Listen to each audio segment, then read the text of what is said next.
We are here at the Fox Theatre on opening night of Waitress, the recent musical, and we thank Megan Ketcherside of the Fox for allowing us to do our taping here.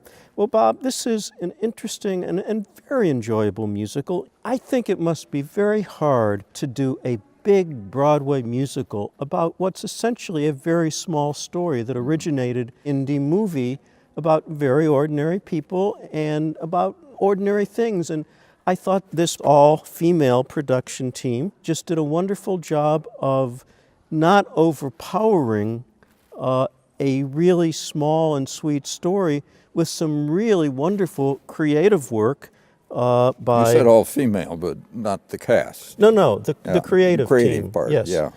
The set design by Scott Peck, costumes by Sudarat and Larb, lighting by Ken Billington, and sound by Jonathan Deans. They all had what you want from a Broadway musical, but they did not overpower the story. It's really a story about three women who are waitresses in a diner somewhere in the South. And I love the way this, again, the creative team of Jesse Nelson book, music and lyrics by Sarah Bareilles, based on a movie by Adrian Shelley with director Diane Paulus and choreographer Lauren Lataro.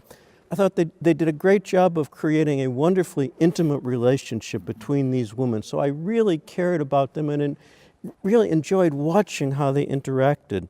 They were Christine Dwyer as Jenna, Maisha McQueen as Becky, and Effie Ardima as Dawn. The one who gets the most attention in the story is Jenna. We find out that she's pregnant right at the start, and she's in a very bad marriage and eventually has an affair with her gynecologist. And yet it's all very sweet and very interesting. One of the other waitresses has a very interesting affair with a kind of a nerdy historical reenactor. And then Becky, the third waitress, has an affair with someone you don't expect. The men in the show are very good too. Stephen Good as the doctor, Matt DeAngelis as the husband, Richard Klein as the owner of the diner, Ryan G. Duncan as the cook, and Jeremy Morse as that historical reenactor. It has a really delightful score and wonderful dancing that really suits this story so well.